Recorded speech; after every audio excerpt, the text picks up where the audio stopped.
This week in the Canadian House of Commons, Foreign Minister Chrystia Freeland spoke about Canadian foreign policy and their relationship with the U.S. This is 35 Minutes.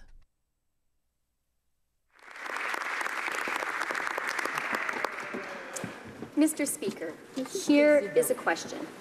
Is Canada an essential country at this time in the life of our planet?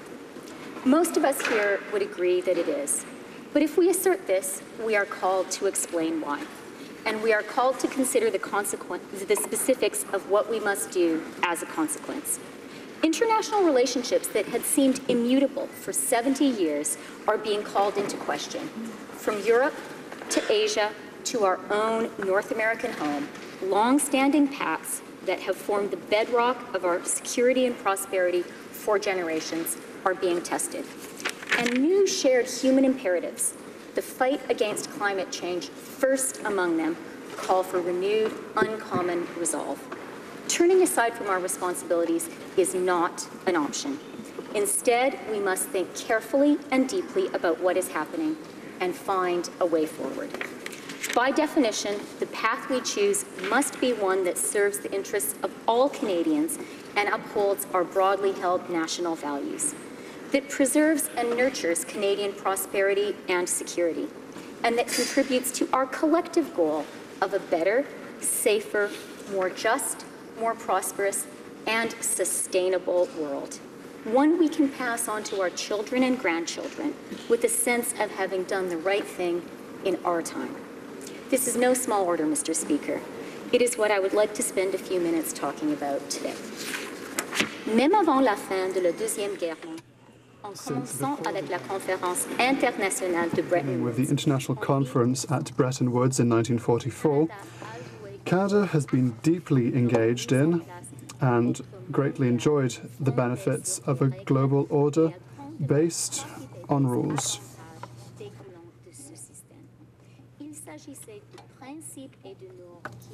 These were principles and standards that were applied by certainly the vast majority of democratic states, though perhaps not perfectly at all times by all states.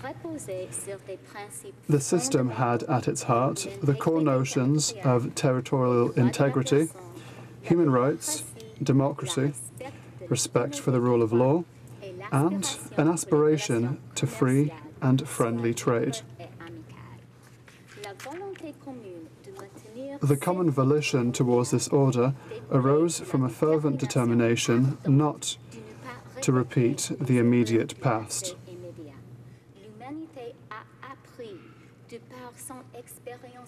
Humankind had learned through the direct experience of horror and hardship that the narrow pursuit of national self-interest, the law of the jungle, led to nothing but carnage and poverty.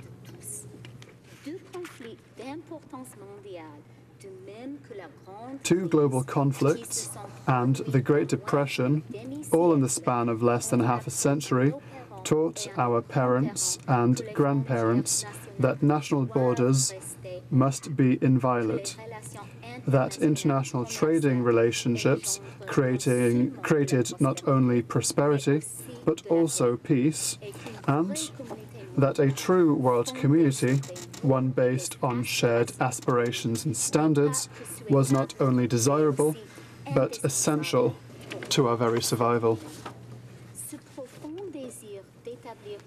That deep yearning towards lasting peace led to the creation of international institutions that endure to this day,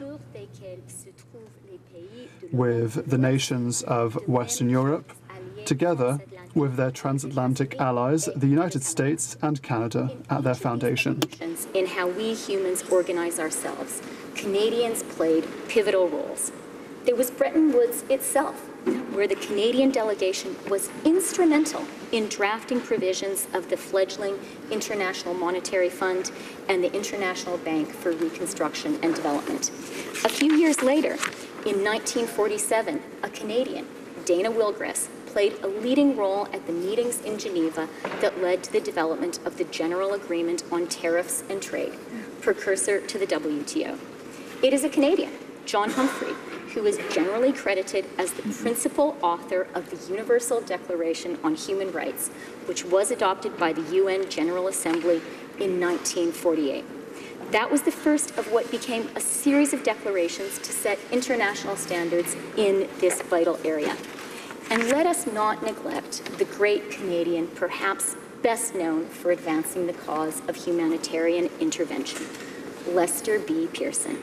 He was awarded the Nobel Prize for his leadership during the Suez Crisis in 1956 for the creation of modern peacekeeping. These institutions may seem commonplace today. We may take them for granted. We should not. 70 years ago, they were revolutionary, and they set the stage for the longest period of peace and prosperity in our history. It was the same appreciation of the common interests of the human family in caring for our common home that led us to the Acid Rain Treaty of the Mulroney era. It is what led us to the Montreal Protocol of 1987 to phase out CFCs and preserve the ozone layer. It is what led us ultimately to Paris, with 194 signatories at our side. That is global cooperation. And it is important to note that when sacrifice was required to support and strengthen the global order, military power in defense of our principles and alliances, Canada was there. In Suez, in Korea, in the Congo, in Cyprus, in the first Gulf War, in the Balkans, in Afghanistan, up to and including today in Iraq, among many other places. Canada has been there. As the Prime Minister has often said, that is what Canadians do. We step up. Today, it is worth reminding ourselves why we step up, why we devote time and resources to foreign policy and defense and development, why we have sent Canadian soldiers, sailors, aviators, diplomats, aid workers, intelligence officers, doctors, nurses, medics, and engineers into situations of danger, disaster, and chaos overseas, even at times when Canadian territory was not directly at risk. Why do we spend billions on defense if we are not immediately threatened? For some countries, Israel, Latvia come to mind, the answer is self-evident. Countries that face a clear and immediate existential challenge know they need to spend on military and foreign policy, and they know why. For a few lucky countries, like Canada and the United States, that feel protected by geography and good neighbors, the answer is less obvious. Indeed, you could easily imagine a Canadian view that says, we are safe on our continent, and we have things to do at home. So let's turn inward. Let's say Canada first. Here's why that would be wrong. D'abord, même si aucune First, though no foreign adversary is poised to invade us, we do face clear challenges. Climate change is, by definition, a shared menace affecting every single person on this planet. Civil war, poverty, drought, and natural disasters anywhere in the world threaten us as well. Not least because these catastrophes spawn globally destabilizing mass migrations. As an example, the dictatorship in North Korea, crimes against humanity in Syria, the monstrous extremists of Daesh, and Russian military adventurism and expansionism also all pose clear strategic threats to the liberal democratic world, including Canada. Our ability to act against such threats alone is limited. It requires cooperation with like-minded countries. On the military front, Canada's geography has meant that we have always been able to count on American self-interest to provide a protective umbrella beneath which we have found indirect shelter. Some think, some even say, we should therefore free ride on U.S. military power. Why invest billions to maintain a capable, professional, well-funded, and well-equipped Canadian military? The answer is obvious. To rely solely on the U.S. security umbrella would make us a client state. And although we have an incredibly good relationship with our American friends and neighbors, such a dependence would not be in Canada's interest. That is why doing our fair share is clearly necessary. It is why our commitment to NORAD and to our strategic relationship with the United States is so critical. It is by pulling our weight in this partnership and in all our international partnerships that we, in fact, have weight. To put it plainly, Canadian diplomacy and development sometimes require the backing of hard power. Force is, of course, always a last resort, but the principled use of force, together with our allies and governed by international law, is a part of our history, and it must be a part of our future. To have that capacity requires substantial investment, which this government is committed to making. The Minister of Defence will elaborate fully on that tomorrow. I know he will make Canadians justly proud. Whatever their politics, Canadians understand that as a middle power living next to the world's only superpower, Canada has a huge interest in an international order based on rules, one in which might is not always right, one in which more powerful countries are constrained in their treatment of smaller ones by standards that are internationally respected, enforced, and upheld. The single most important pillar of this, which emerged following the carnage of the First and Second World Wars, is the sanctity of borders. And that principle today is under siege. That is why the democratic world has united behind Ukraine. The illegal seizure of Ukrainian territory by Russia is the first time since the end of the Second World War that a European power has annexed by force the territory of another European country. This is not something we can accept or ignore. The atrocities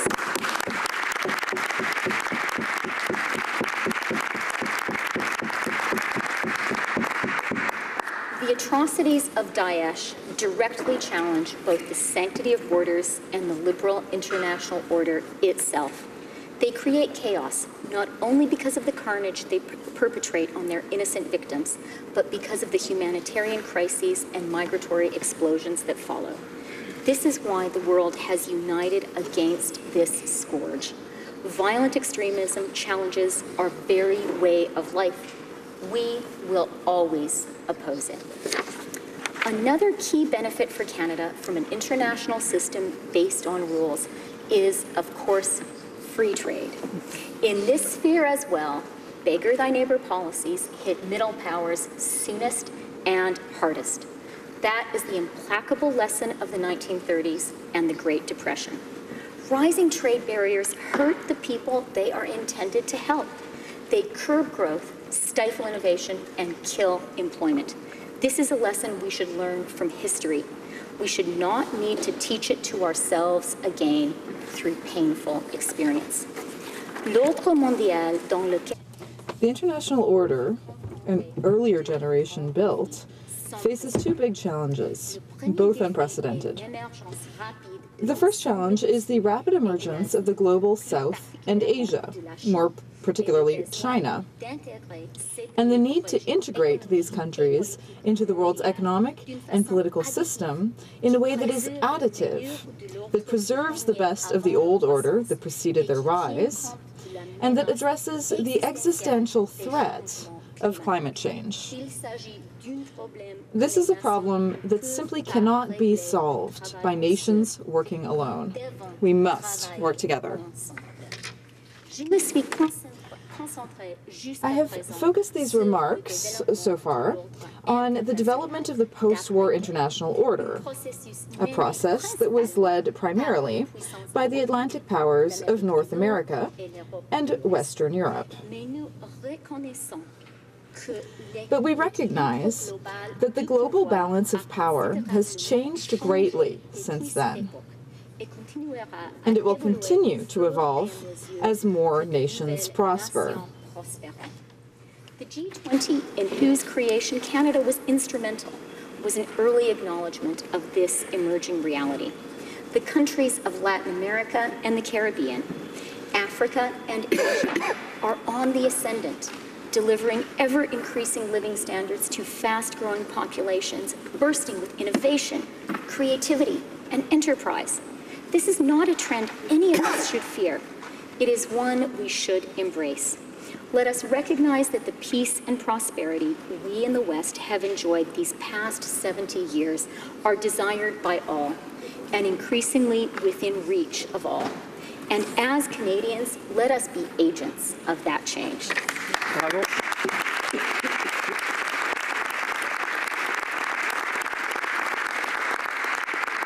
Let us seize the great opportunity we have now to help the people of the world's fastest growing countries join the global middle class and the multilateral system that supports it.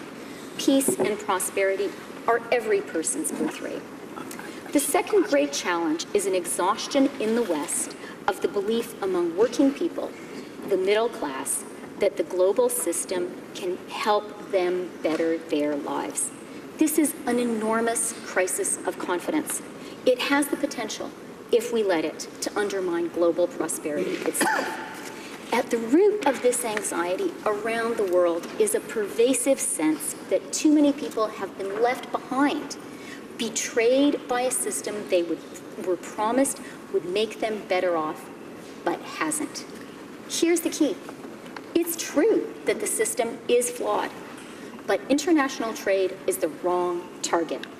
The real culprit is domestic policy that fails to appreciate that continued growth and political stability depend on domestic measures that share the wealth. Admittedly, this is a complicated problem. If there were easy solutions, everybody would be applying them. But let's be clear on this point. It is wrong to view the woes of our middle class as the result of fiendish behavior by foreigners. The truth is that the nature of work has changed because of profound and generally benign global economic innovation. This transformation, driven primarily by automation and the digital revolution, is broadly positive.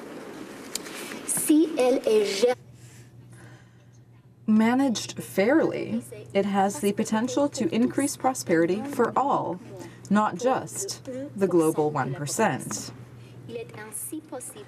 That means supporting families, supporting pensioners, and supporting education and retraining, as the Minister of Finance did in his recent budget.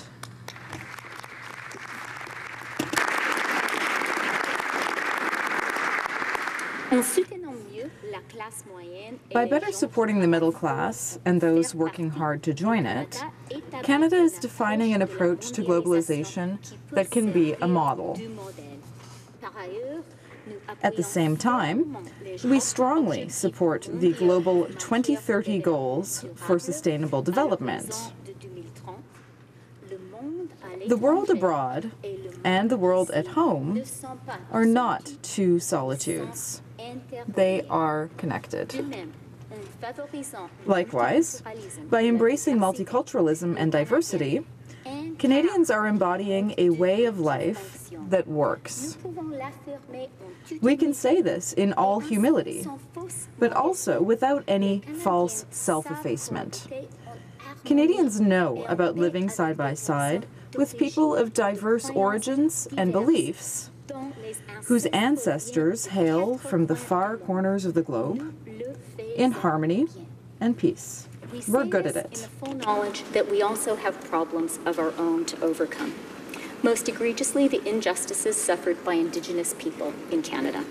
We must never flinch from acknowledging this great failure, even as we do the hard work of seeking restoration and reconciliation. Now, it is clearly not our role to impose our values around the world, Mr. Speaker. No one appointed us the world's policemen. But it is our role to stand firmly for these rights, both in Canada and abroad.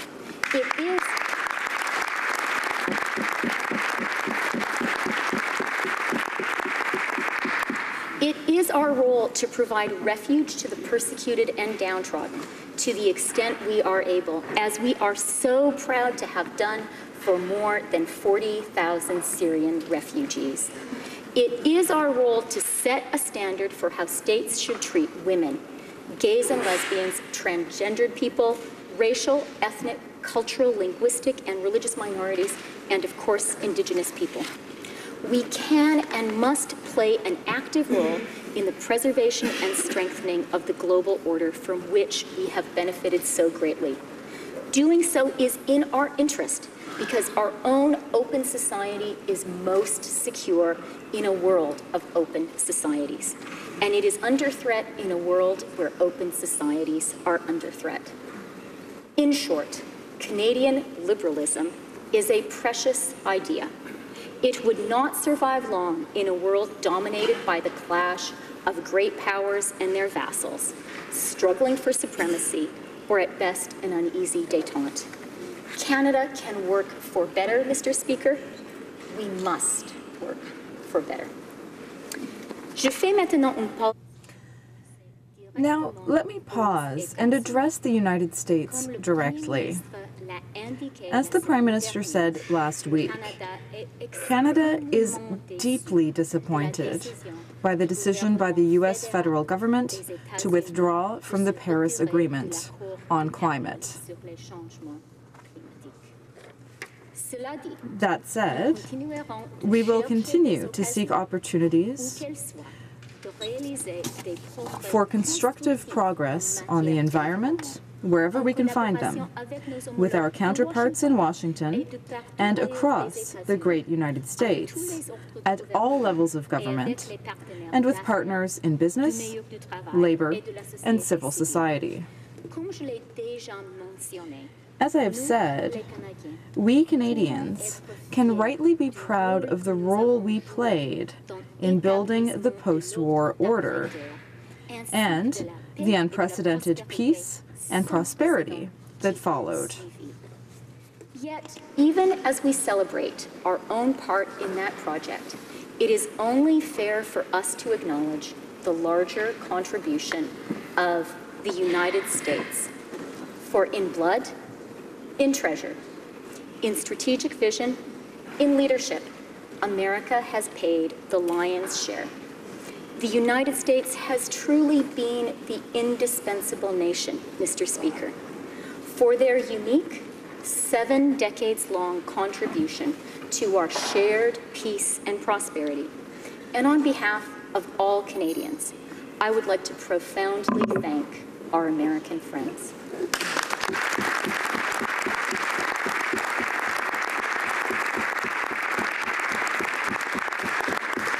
As I have argued, Canada believes strongly that this stable, predictable international order has been deeply in our national interest. And we believe it has helped foster peace and prosperity for our southern neighbors too. Yet it would be naive or hypocritical to claim before this House that all Americans today agree. Indeed, many of the voters in last year's presidential election cast their ballots, animated in part by a desire to shrug off the burden of world leadership. To say this is not controversial. It is simply a fact. Canada is grateful and will always be grateful to our neighbor for the outsized role it has played in the world. And we seek and shall continue to seek to persuade our friends that their continued international leadership is very much in their national interest, as well as that of the rest of the free world. Yet, we also recognize that this is ultimately not our decision to make. It is a choice Americans must make for themselves. The fact that our friend and ally has come to question the very worth of its mantle of global leadership puts into sharper focus the need for the rest of us to set our own clear and sovereign course. For Canada, that course must be the renewal, indeed the strengthening, of the post-war multilateral order. We will follow this path with open hands and open hearts extended to our American friends, seeking to make common cause as we have so often in the past, and indeed as we continue to do now on many fronts, from border security to the defense of North America through NORAD, to the fight against Daesh, to our efforts within NATO, to nurturing and improving our trading relationship, which is the strongest in the world. At the same time, we will work with other like-minded people and countries who share our aims. Mr. Speaker, to put this into sharper focus, those aims are as follows. First, we will robustly support the rules-based international order and all its institutions and seek ways to strengthen and improve them.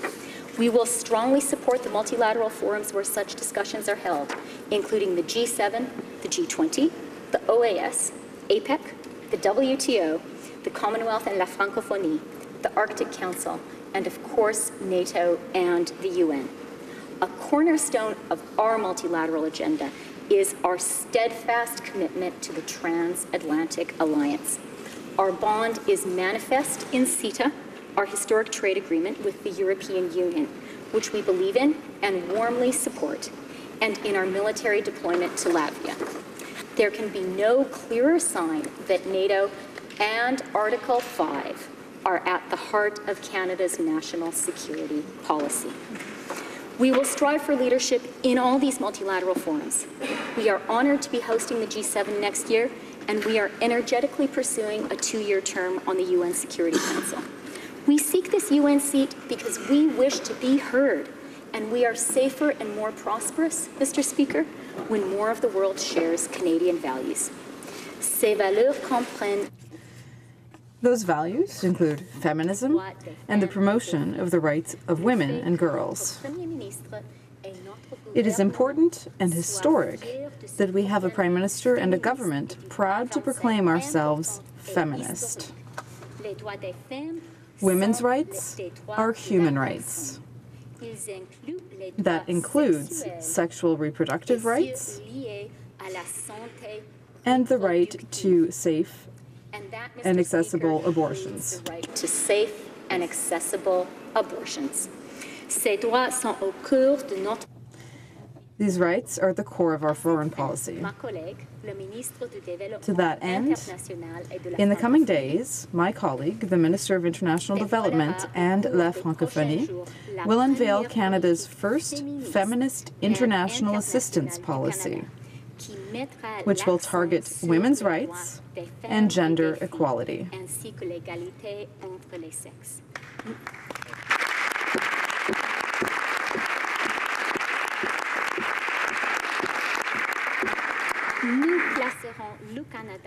We will put Canada at the forefront of this global effort. This is a matter of basic justice and also basic economics. We know that empowering women overseas and here at home makes families and countries more prosperous. Canada's values are informed by our historical duality of French and English, by our cooperative brand of federalism, by our multicultural, multi-ethnic, and multilinguistic citizenry, and by our geography, bridging Atlantic, Pacific, and Arctic. Our values are informed by the traditions and aspirations of the Indigenous people in Canada, and our values include an unshakable commitment to pluralism, human rights, and the rule of law. Second, we will make the necessary investments in our military, not only to redress years of neglect and underfunding, but also to place the Canadian Armed Forces on a new footing with the equipment, training, resources, and consistent, predictable financing they need to do their difficult, dangerous, and important work. We owe this to our women and men in uniform. We will not let them down, Mr. Speaker.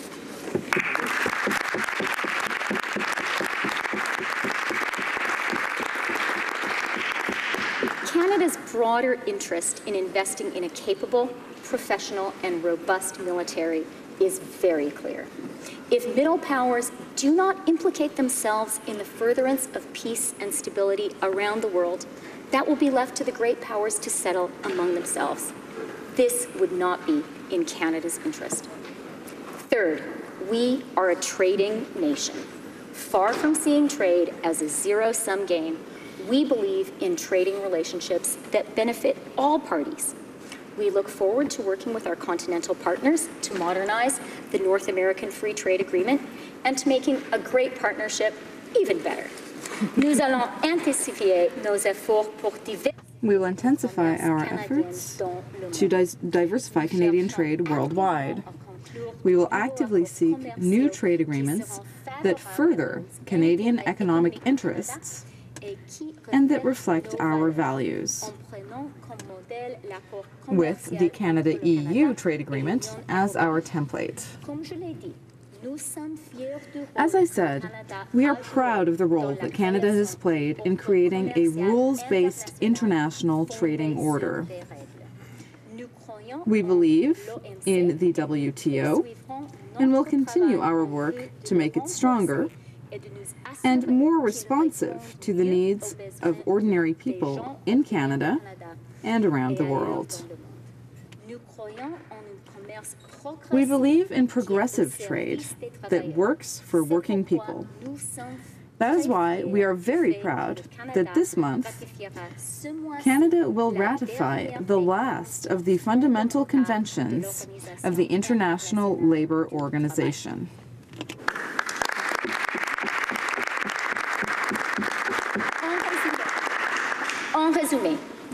In summary, we will be tireless in pursuing our national interest, tireless in upholding progressive Canadian values, tireless in working to create a rules-based international order for the 21st century. 70 years ago, Canada played a pivotal role in forming the post-war international order.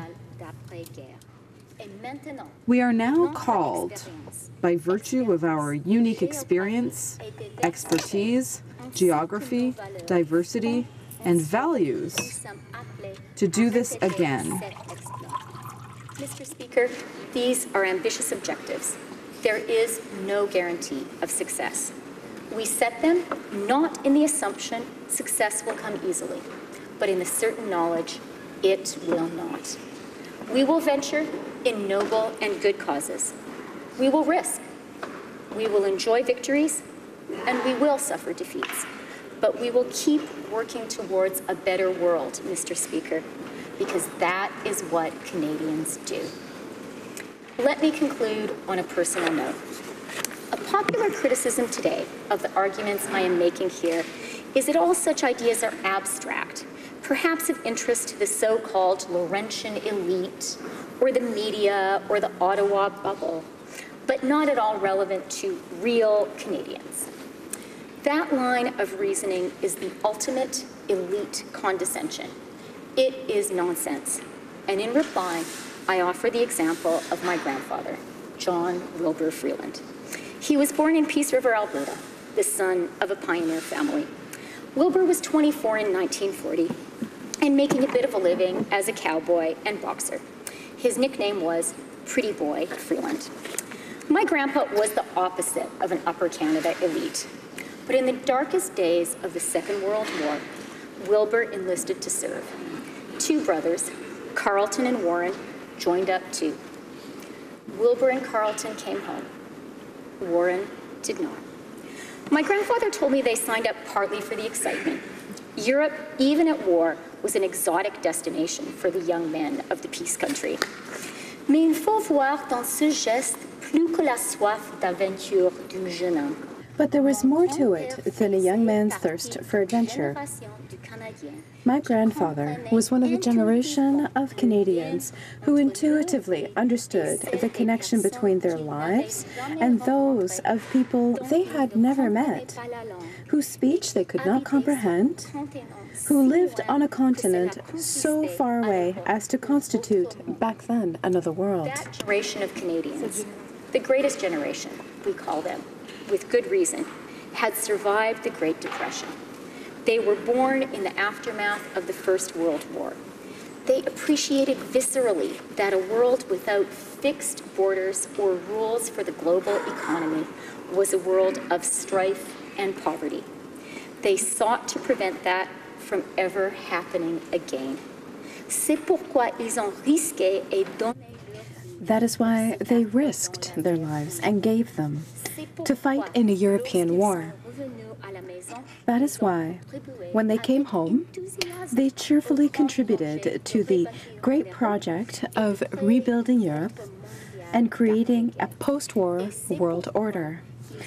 That is why they counted themselves lucky to be able to do so. They were our parents, our grandparents, and our great-grandparents.